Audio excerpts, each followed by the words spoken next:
Congresswoman Omar initiated the conversation with a palpable sense of scorn that she always harbored for the man occupying the resolute desk.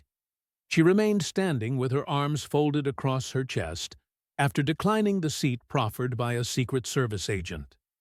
This moment was her platform, and she planned to command it completely, as she declared she was not like his timid Republican yes-men. Her voice was a sharp instrument refined through countless television interviews and viral speeches on the House floor. She was addressing not just the president, but her millions of devoted followers who saw her as a courageous figurehead against fascism. It was late January, and the second week of the new administration, and the Oval Office was illuminated by the stark light of winter. However, the mood inside the room was far from vibrant or welcoming on that particular afternoon. This gathering lacked the standard bustle of congressional meetings, as there were no aides scribbling notes or photographers preserving the event. The room felt strangely empty, except for the president sitting quietly and two senior officials waiting near the wall. FBI Director Wray held a stack of heavy folders, while Secretary Noem clutched her own set of documents near the door. The atmosphere resembled a sterile operating theater right before a serious surgical intervention was about to commence. The Chief of Staff had summoned the representative early that morning with a curt message demanding her immediate presence for a national security matter. Omar believed she understood the agenda perfectly, assuming the president intended to bully her regarding her recent foreign policy criticisms. She had arrived ready for a confrontation, having tipped off her media allies to ensure cameras captured her departure. She had rehearsed her defiant remarks, intending to demonstrate to her base that she could withstand the authoritarian pressure. Standing there, she felt convinced of her leverage, believing her high profile and identity protected her from any real consequences. She viewed the man before her as merely another angry senior citizen she could overpower with moral outrage. She had no concept of what was actually transpiring as she began to raise her voice with every accusation she leveled. She asserted that an elderly man facing numerous legal challenges and struggling with coherence had no right to lecture anyone. She declared that if this meeting concerned her statements on the Middle East, he could keep his faux indignation to himself. The president interrupted her tirade not with a shout, but with a calm and almost disinterested query. He sat comfortably behind his desk, displaying no signs of anger or even mild irritation at her outburst. He watched her with a faint and unreadable smile, as if observing a television program that was becoming slightly tedious. The representative was momentarily unsettled, because this was not the explosive reaction she had anticipated from him.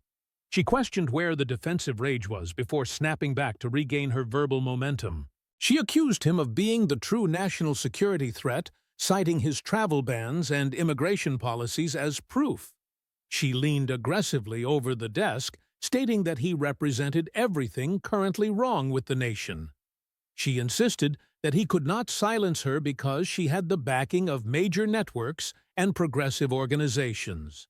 She called him a weak leader pretending to be strong, while his own party barely tolerated his presence. She asked if he truly thought he could threaten her when half his cabinet questioned his mental acuity. The president still did not react, and merely observed her with that same slight smile remaining on his face. Her voice began to tremble as her anger mixed with a sudden flash of genuine confusion about his demeanor. She declared she was not afraid of him because she had survived a civil war and lifetime of racism. Her speech was cut short when his voice pierced through the room with a cold and absolute authority. It was the tone of a man accustomed to commanding billion-dollar empires without asking for permission. He instructed her to take a seat because the information he was about to present would alter her life permanently. For the first time since walking in, she felt a seed of doubt, as the political theater she expected failed to materialize. She slowly lowered herself into the chair while her confidence began to fracture under his steady gaze.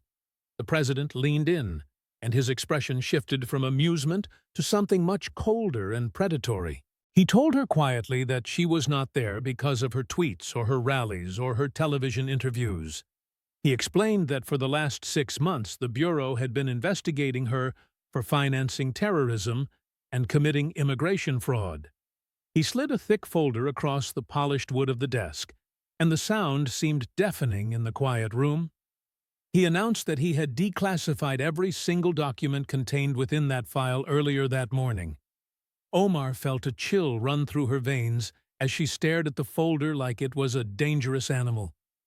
The president continued in a conversational tone, describing her brother-in-law in Mogadishu as a designated financier for extremists.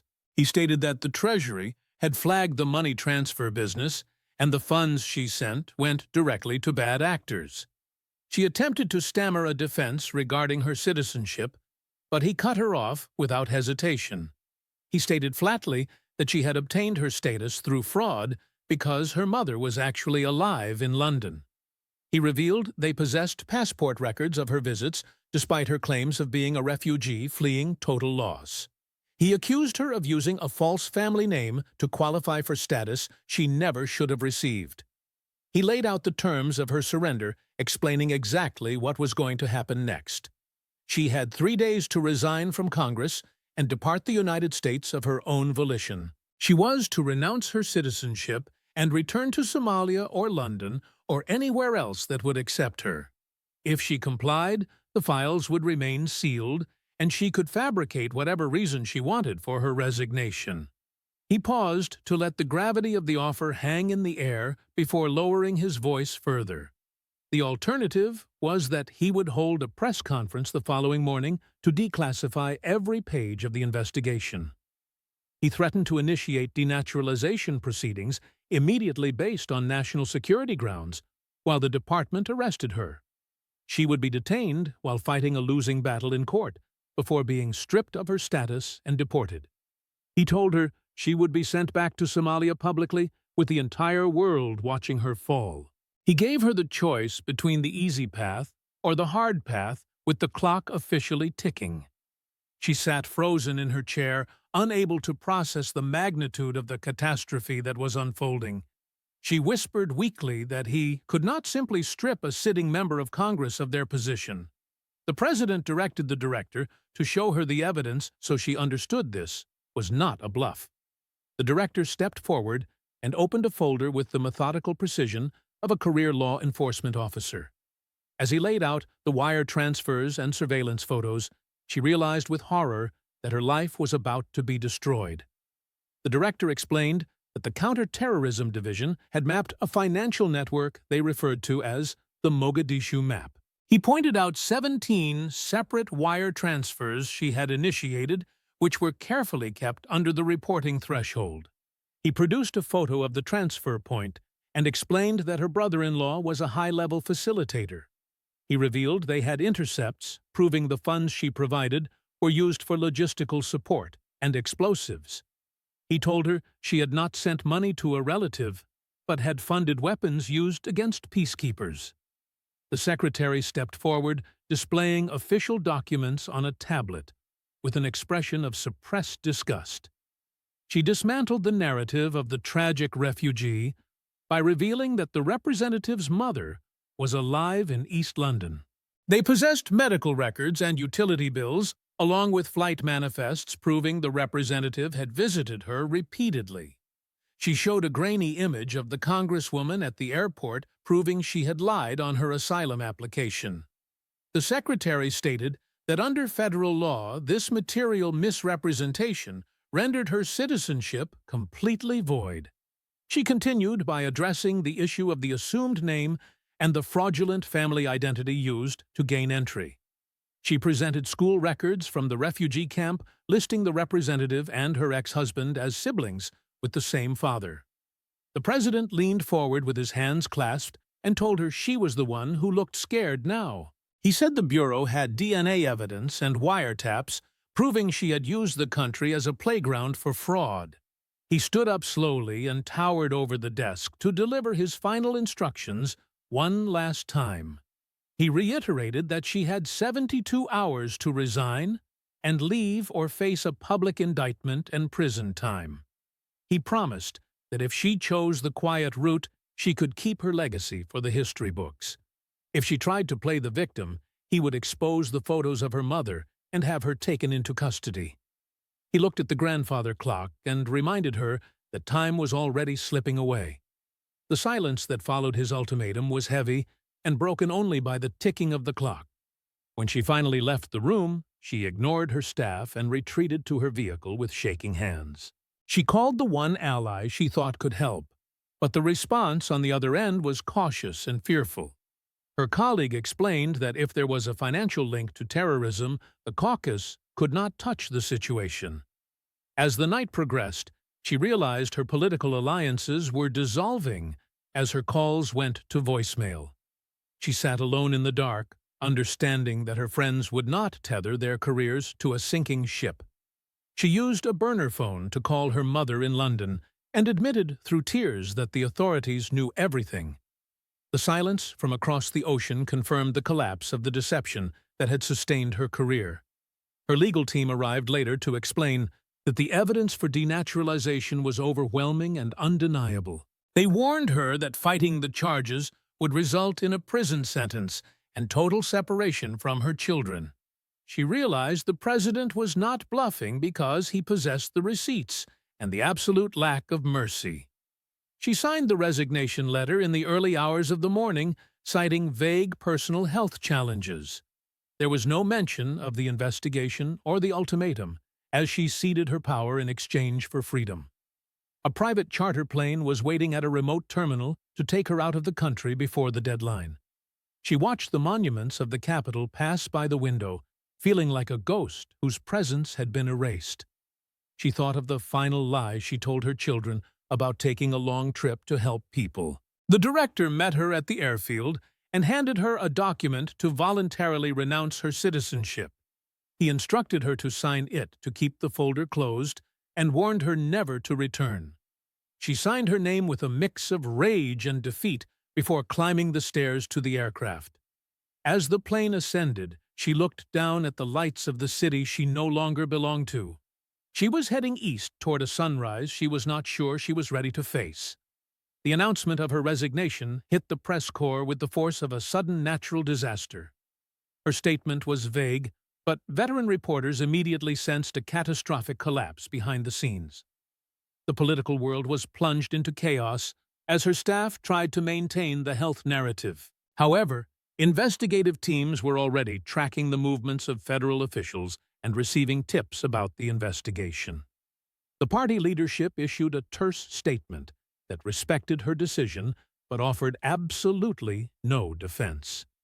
The files were released to the public exactly at noon on Saturday, while her plane was still over the ocean. The disclosure contained hundreds of pages of bank records and surveillance logs that shattered her reputation.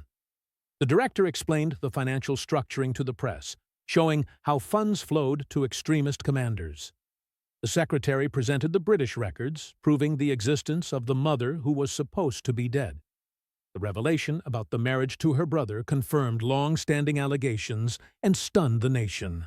The media reaction was overwhelmed by the sheer volume of evidence proving material fraud. Her former allies issued clinical statements about the rule of law and abandoned her completely. The department officially moved to revoke her citizenship on the grounds that it was obtained through lies.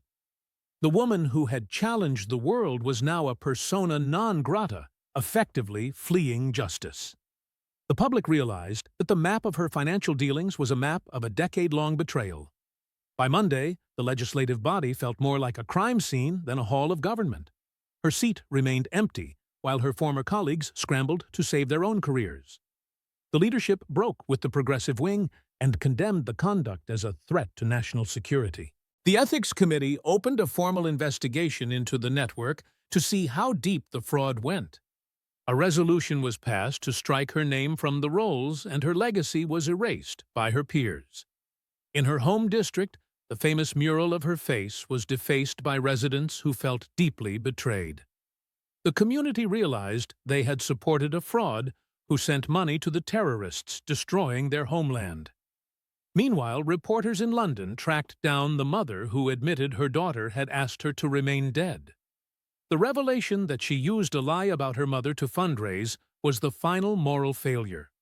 Elders in the community publicly denounced her, and the political machine she built crumbled overnight. Her arrival in the capital was met with a cold silence rather than a hero's welcome. The local government distanced themselves immediately to avoid angering the United States administration. She was taken to a secure villa that felt more like a prison than a sanctuary.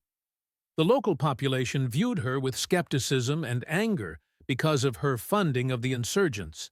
She realized she had traded her powerful position for a guarded room in a city that resented her. By 2 years later, she had faded into profound irrelevance, working as a consultant for aid agencies. The Congress passed strict new vetting laws to ensure such identity fraud could never happen again.